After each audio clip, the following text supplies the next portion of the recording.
Welcome to my YouTube channel Arya and Aditya classes. दोस्तों, आज के वीडियो में हम परीक्षा अध्ययन 2024 जो कि सभी सालों के लिए यूजफुल है, इस ईयर से कोई लेना देना नहीं, क्वेश्चन तो ऐसे ही आएंगे।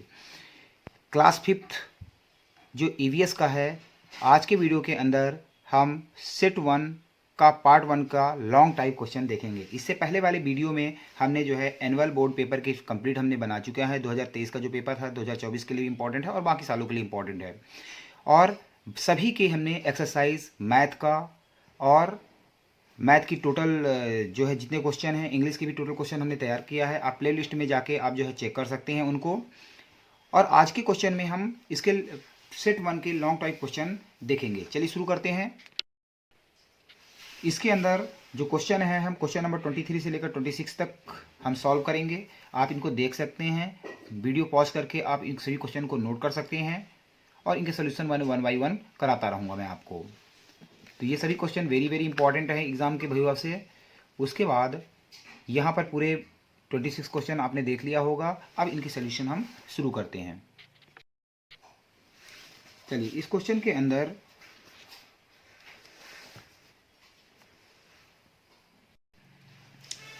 इस क्वेश्चन में some fruits and vegetable spoil quickly, कुछ फल होते हैं और कुछ सब्जियां होती हैं, स्पॉइल मतलब खराब हो जाती हैं, क्विकली मतलब जल्दी, and some do not spoil for a long time. तो कुछ फल और सब्जियां ऐसी होती हैं कि आप काफ़ी टाइम तक किचन में रखते हैं उनसे ज़्यादा, तो जो है वो खराब नहीं होती हैं। इस क्वेश्चन में बोला हुआ है कि थिंक, सोचिए, अबाउट द सच फ्रूट्स, ऐसे फ्रूट के बारे में, एंड वेजिटेबल्स के बारे में, ऐसे सब्जियों के बारे में और उनके बारे में लिखना है। ये लॉन्ग टाइप क्वेश्चन है, इसको इजी समझेंगे। इस क्वेश्चन के अंदर देखिए, fruit and vegetables that spoil quickly, ऐसी एक लिस्ट बनाना है। उसके बाद fruits and vegetables that do not spoil for a long time, ये क्वेश्चन के अंदर ही मिल जाएगा इसलिए लिखा हुआ। हमें दो ऐसे कॉलम बनाना है और हमें याद करना है बनाना, ग्रेप्स, चीकू, टोमेटो और कुकुम्बर, ये क्या होते हैं, जल्दी खराब हो जाते हैं। आपने देखा होगा बनाना आप कम समय में रखते हैं तो खराब हो जाता है, ग्रेप्स भी खराब हो जाती है, ज़्यादा दिन तक नहीं चलते हैं हमारे पास।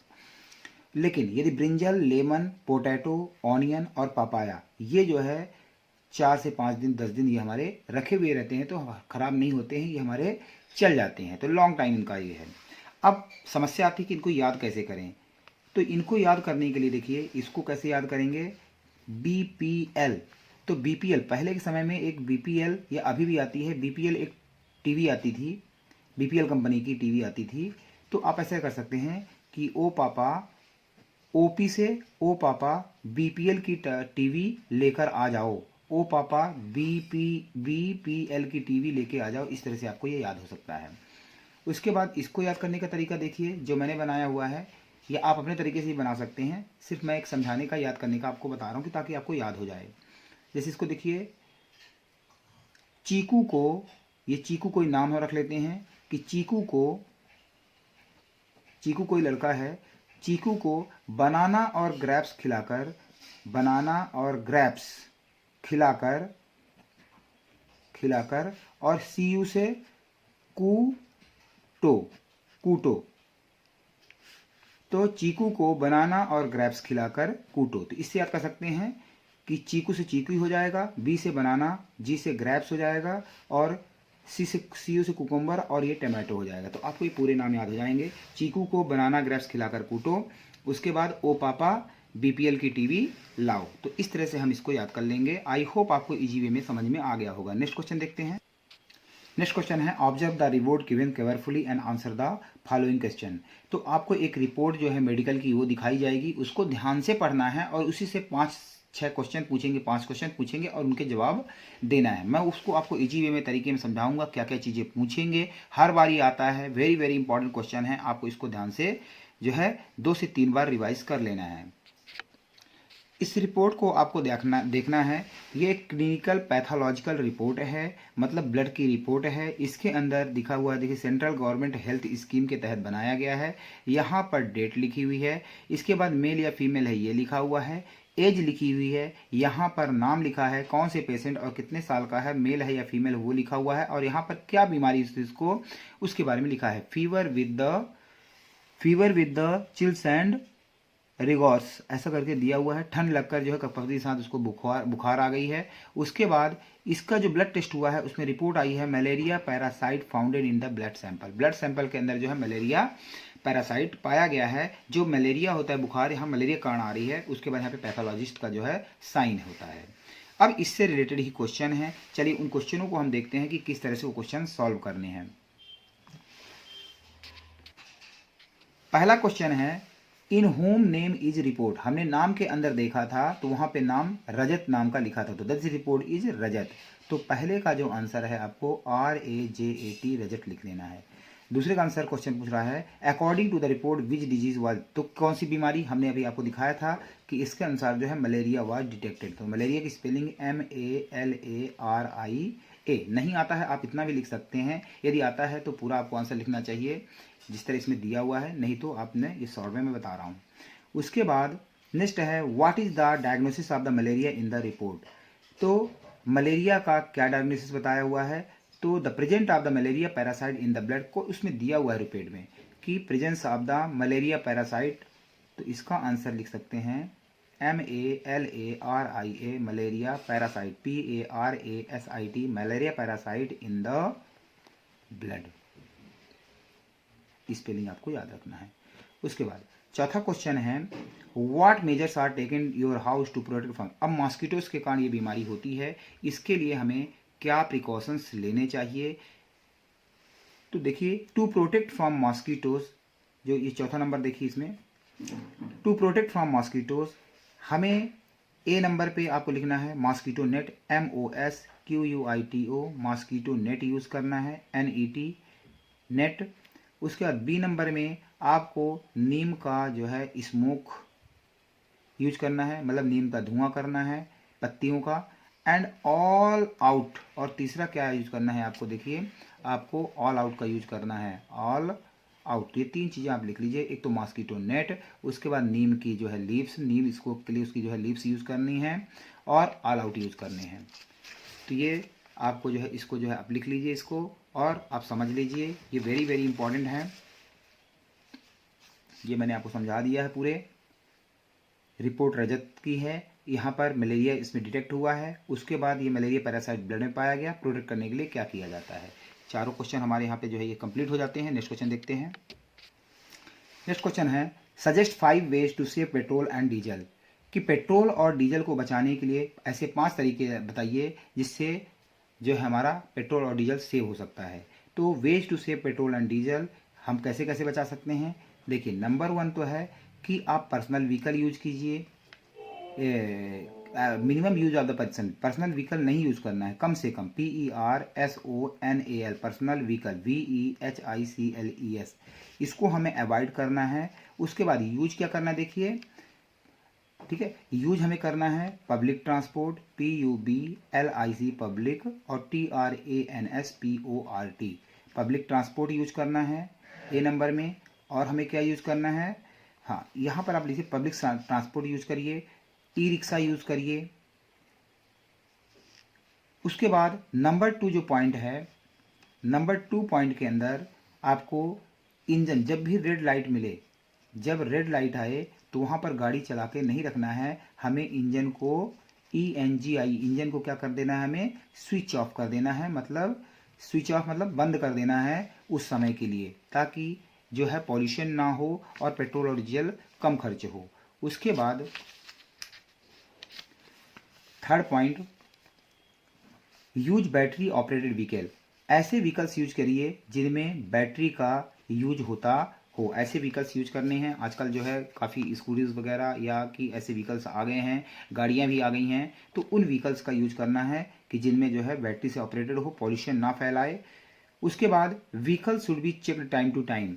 अब ऐसा है कि हम जो है RTO जो होता है, जो रोड ट्रैफिक को जो चेक करते हैं ये लोग, तो इन्हें जो है मतलब हमें हमारी गाड़ियां जो है एक व्हीकल्स की एक एज होती है कि भी कितने साल आप चला सकते हैं, तो आप टाइम टू टाइम चेक करना है कि ज़्यादा पॉल्यूशन तो नहीं फैला रही है, हमारा इन्वायरमेंट ख़राब तो नहीं हो रहा है।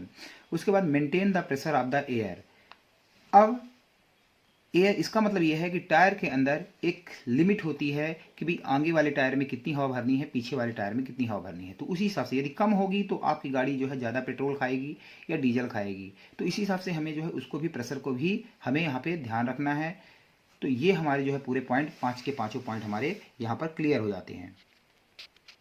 यहाँ पर आप देख सकते हैं कि ये सभी लोग जो है एक एक दो दो लोग और जाकर, और इतनी गाड़ियाँ, इतनी ट्रैफिक जो है यहाँ पर देखिए चल रही है। लेकिन यदि ये यहाँ पर पब्लिक व्हीकल्स होता तो हो सकता है इतनी भीड़ ना होती, इतना पॉल्यूशन ना होता और इतनी गाड़ियों के डीजल और पेट्रोल बर्बाद ना होते। तो ये मैं जो है उसी को जो है आगे इमेज से दिखा रहा हूँ, जो क्वेश्चन मैंने समझाया है। नेक्स्ट इसके अंदर देखिए कि जब भी आपका रेड लाइट हो तो गाड़ी को जो है टर्न ऑफ या स्विच ऑफ करके जो है इसको रखना है। उसके बाद नेक्स्ट के अंदर देखिए यहाँ पर एक बैटरी वाली ये गाड़ी दिखाई गई है व्हीकल। इस तरह की गाड़ियाँ जो है यूज करनी चाहिए ताकि जो है कम से कम जो है इसमें पॉल्यूशन के तो बहुत कम चांसेस होते हैं। तो इस तरह के इन प्लेस ऑफ जो है पेट्रोल और डीजल की जो व्हीकल्स हैं उनकी जगह में ये यूज़ करनी चाहिए। तो आई होप आपको ये समझ में आ गया होगा। नेक्स्ट क्वेश्चन देखिए, what is the meant by the wealth. ये लास्ट क्वेश्चन है। Right 5 sentence about the agriculture wealth of your state. Question समझा देता हूँ पहले कि what is the mean by the word wealth से मतलब क्या है। वेल्थ मतलब आपका होता है कि धन या उससे आने वाले रिसोर्सेस जो फ़ायदा होता है। ऐसे 5 सेंटेंस लिखने हैं जो एग्रीकल्चर से हमें मिलते हैं ऑफ योर स्टेट, आपके स्टेट के। तो चूंकि ये एमपी स्टेट का है तो अपन उसके बारे में हम लिखेंगे। तो पहले हम समझ लेते हैं। 5 नंबर का क्वेश्चन है, इंपॉर्टेंट है। The word health refers to the type of the income, कि ये तो एक तो क्या है, ये टाइप ऑफ इनकम है। Type of income, INCOME, type of income which we don't receive directly, जो हमें डायरेक्टली नहीं मिलती है जबकि हमें मेहनत करने के बाद हमें मिलती है। तो rather which is received by the buying, तो जो ये कैसे मिलती है ये इनकम, ये मिलती है जब आप सेल करते हैं अय्या की, आप जो है कोई अनाज बाय करते हैं और उसके बाद सेल करते हैं तो आपको ये इनकम मिलती है। डायरेक्ट आपको ये इनकम नहीं मिलती है। तो इस चीज़ का ध्यान रखना है। उसके बाद सेलिंग थिंग्स, और ये कहाँ ये आप करते हैं ऐसी चीज़ें, आप जो है इसको मार्केट के अंदर जब सेल करते हैं। बाय डूइंग बिजनेस, और मार्केट में क्या करते हैं आप, business, BUSINESS, business. Are form to the और from the tourist coming from the different countries.